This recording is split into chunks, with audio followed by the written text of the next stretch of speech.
It's my pleasure to join the Star Meaningful event, and great thanks again to Professor Debbie Palmer and Hong Kong U for inviting me. Just want to share a little bit backgrounds about myself before giving comments, therefore to better support the following discussions. So personally, my background is from the environmental engineering, and therefore definitely not an expert in the social aspects. And I started my career as an ESG consultant from the very beginning of my career. And now I'm with CSAP, the China Energy Conservation and Environmental Protection Group, for over 6 years. So it is a Chinese central state-owned enterprise dedicated to sustainability and environment. And also at the same time served voluntarily as co-chair of the ESG working group of the Hong Kong Green Finance Associations. And here we have over 40 members, including investors and other financial institutions in our working group.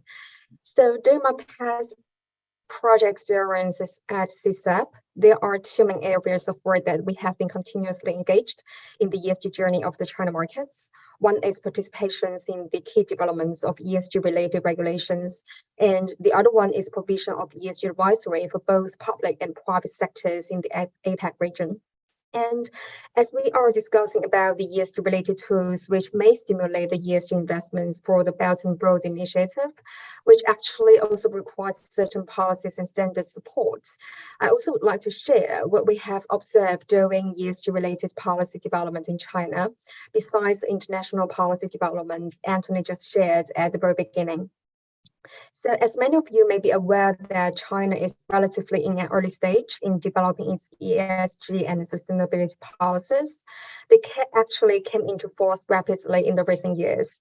The same issue we figure out here, just like most of the international jurisdictions, most of the evolving and upcoming policies actually in China are more focused on climate and environment, while less of them focused on social and the broader SDG aspects.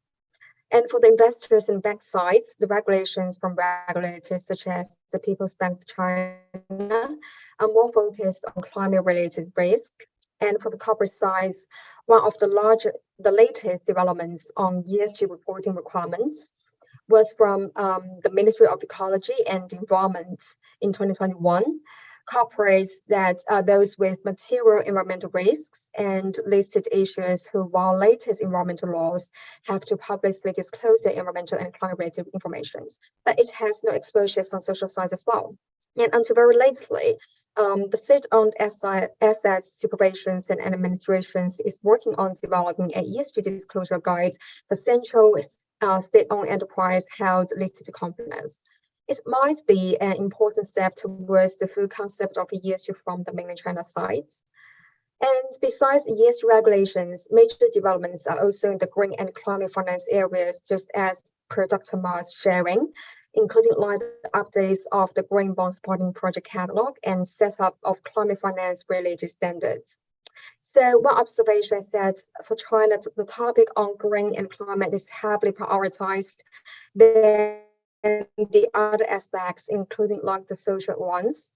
This might be due to the challenges Professor Mary Harder just mentioned. And this is also identified during our advisory projects with different corporates and public sectors during provisions of ESG advisories and solutions. We found the challenge on the social aspect, the indicators of social aspects, which capture social issues are not that easily to be identified, defined, and not measurable or quantifiable, while the environmental aspects are generally more quantitative, comparable, and easier to be consistently reported. And one example is about an existing project we have been doing for a giant Chinese financial institution.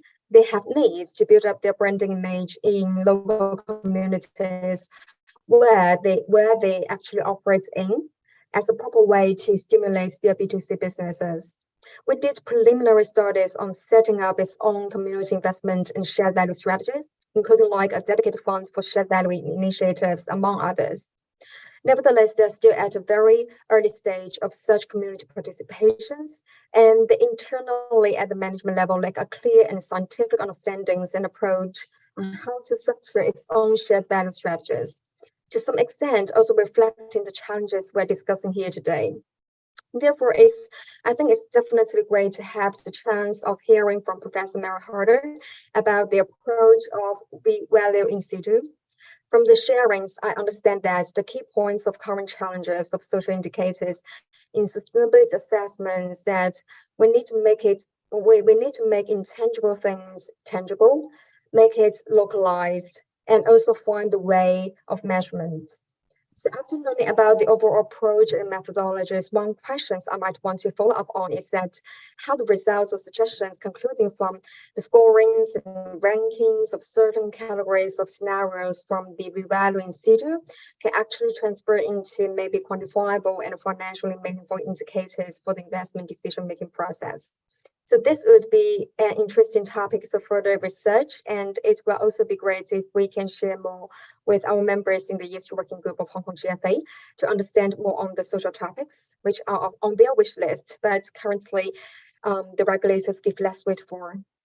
So thanks all, and it's sharing from my side. Wish the other participants would have a very fruitful discussions later. Thank you.